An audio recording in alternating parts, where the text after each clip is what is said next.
Hi everyone. तो UPSC CSC की तैयारी करने से पहले उसके सिलेबस को समझना और पूरी तरह से लर्न करना बहुत जरूरी होता है, ऐसा हर टॉपर का कहना है। किसी भी टॉपर की वीडियो को देखोगे वो यही पहले रिकमेंड करते हैं कि पहले जाओ यूपीएससी सीएससी के सिलेबस को याद करो, क्योंकि याद करने से आपको ये समझ आ जाता है कि एग्जैक्टली हमें पढ़ना क्या है और क्या नहीं। तो स्पेशली आज इस वीडियो में हमारा फोकस होगा पेपर 2 में जो जीएस 1 का पार्ट है, और उसमें भी स्पेशली ज्योग्राफी के पूरे सिलेबस को डिकोड करेंगे।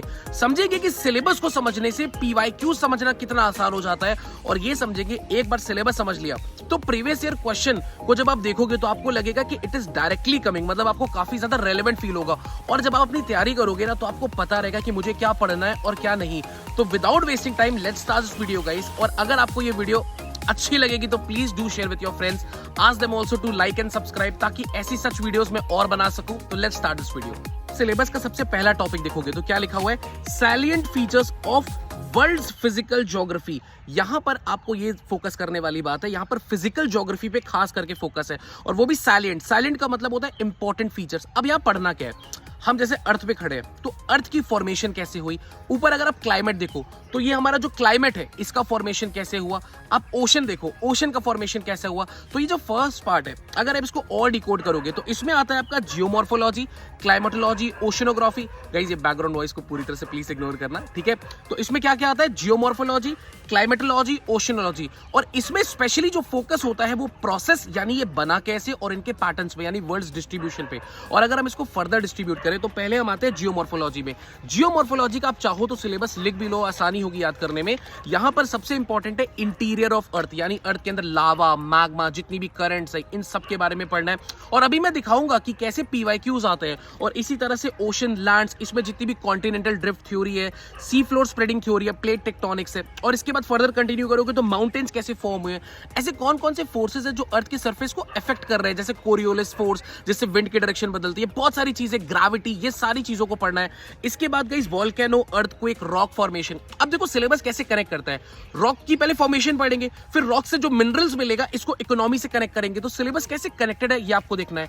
अब इस पार्ट से जो हमारा पीवाईक्यू आता है, आप देखो मैं आपको रीड करके दिखाता हूं और स्क्रीन पे भी आपको दिखेगा।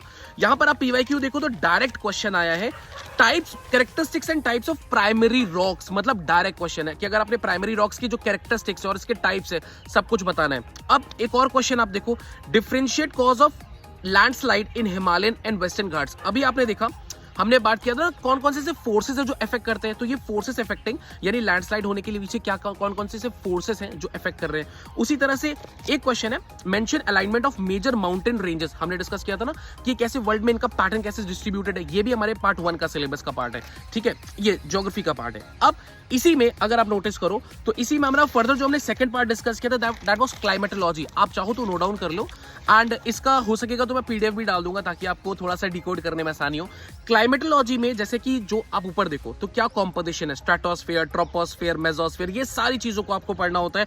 कैसे क्वेश्चन आता है, अभी रिसेंटली एक क्वेश्चन आया था कि ट्रोपोस्फेयर की सिग्निफिकेंस क्या है, क्या इंपॉर्टेंस है। और हम सब जानते हैं ट्रोपोस्फेयर कितना इंपॉर्टेंट है वेदर, बारिश के लिए, सारी जितनी भी क्लाइमेटिक कंडीशंस होती है वो ट्रोपोस्फेयर में ही होती है। तो ये भी रिसेंट क्वेश्चन आया था, आई थिंक 2021 में। और इसी तरह heat budget, pressure belts, winds, wind pattern, air masses, cyclone, ये सारी चीजें क्लाइमेटोलॉजी में कवर होती है। क्या इससे कोई पीवाईक्यू आया है? डेफिनेटली। आप ये देखो, अभी जो मैंने ट्रोपोस्फेयर वाला क्वेश्चन आपसे डिस्कस किया वो आ चुका है।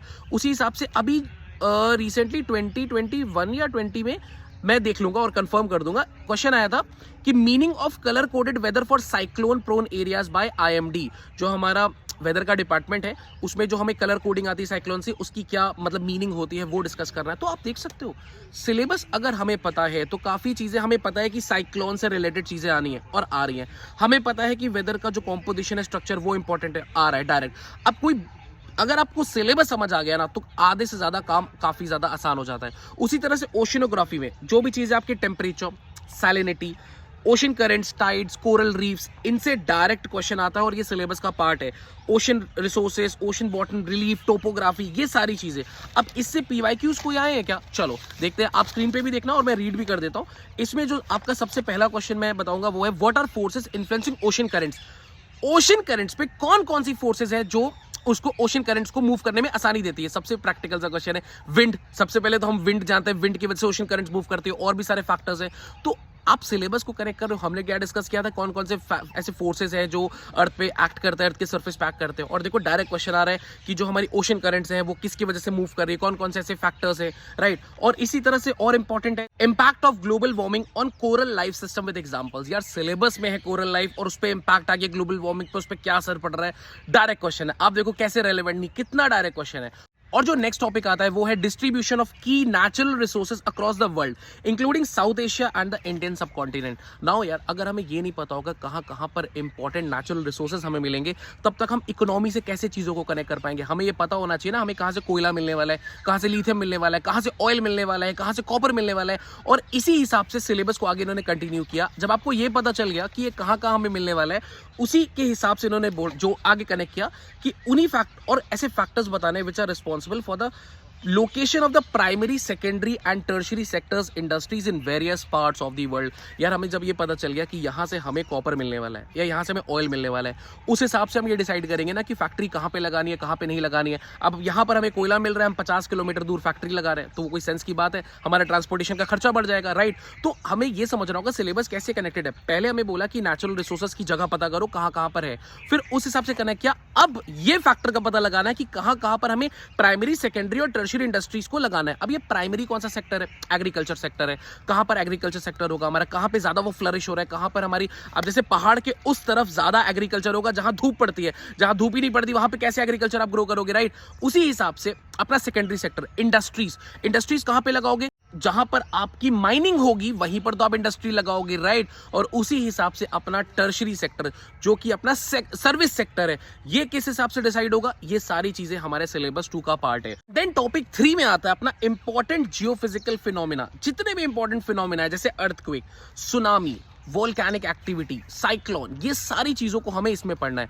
अब आप नोटिस करो तो जब हमने स्टार्ट किया था, जब हमारा पहला पॉइंट था, उसमें भी कुछ ऐसे ही कुछ सेम टॉपिक्स थे जहां पर हम ये पढ़ रहे थे कि वॉल्केनो कैसे बनता है, माउंटेन कैसे बनता है। तो आप देख सकते हो कितना रिलेटेड है वो जो टॉपिक 1 था और ये जो टॉपिक 3 है, कैसे इंटरकनेक्टेड है।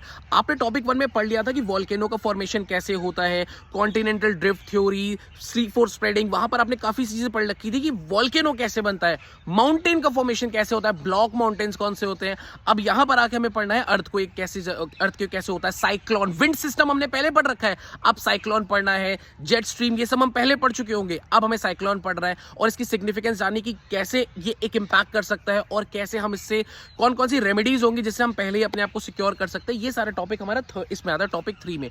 अब नेक्स्ट टॉपिक में आता है ज्योग्राफिकल फीचर्स। अब ये क्या होता है, यहां पर आप ऐसा समझ लो कि जहां पर भी आप हो वहां की सारी पॉपुलेशन, कम्युनिटी, वहां की टोपोग्राफी के बारे में आपको पूरी नॉलेज होनी चाहिए। वहां पे कहां कहां रिवर है, माउंटेन्स है, वहां की सॉइल कैसी है, वहां फर्टिलिटी कैसी है, हर चीज के बारे में, वहां पे क्या उगाया जाता है, क्या मेजर है, किस चीज की शॉर्टेज है, ये सारी चीजें ज्योग्राफिकल फीचर्स में आ जाता है। और आगे बढ़ते हुए लिखा हुआ है and their location changes in critical geographical features including water bodies and ice caps and in flora and fauna and the effects of such changes। अब यहाँ पर बड़ा इंपॉर्टेंट पार्ट है फोकस करने वाला।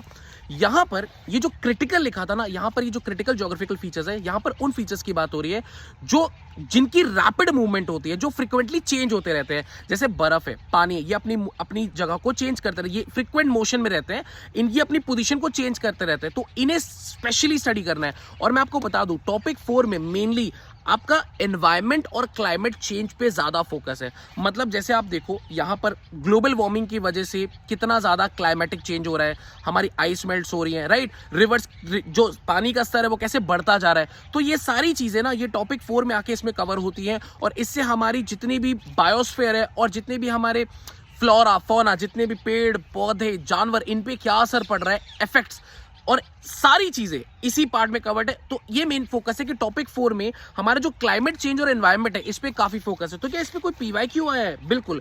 आप देखो सीधा क्वेश्चन था, cause of depletion of mangrove and importance in maintaining coastal ecology. तो डायरेक्ट क्वेश्चन है ना, कैसे क्लाइमेट चेंज से क्या इन पे असर पड़ रहा है, एक डायरेक्ट क्वेश्चन आया।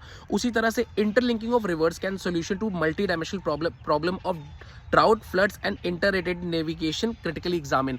फिर से वही क्वेश्चन, जो हमारा ड्राउट यानी कि कहीं पे सूखा पड़ रहा है, क्लाइमेट चेंज, एनवायरमेंट, ये सारे टॉपिक्स आपके टॉपिक 4 में कवर होते हैं। और एक क्वेश्चन है, account measures to control flooding and give reasons, जो बाढ़ आती है उसको कैसे हम मेजर कर सकते हैं, फिर से क्लाइमेट से इसने रिलेट कर दिया। तो ये था हमारा पूरा सिलेबस ज्योग्राफी का। तो गाइस आई होप मैं इसका एक पीडीएफ भी नीचे डाल दूंगा ताकि आप भी अच्छे से इसको नोट डाउन कर सको। और प्रिपरेशन को शुरू करने से पहले सिलेबस लर्न करना बहुत जरूरी है। अगर वीडियो थोड़ी फास्ट हुई या स्लो हुई मुझे कमेंट सेक्शन में जरूर बताना। Please do share with this video with your friends, अगर आप चाहते हो उनको भी सिलेबस अच्छे से याद हो जाए। एंड अगर आप और कोई रिकमेंडेड वीडियो चाहते हो I should make, please do let me know in the comment section. Up to then please like and subscribe this video guys. Bye, take care.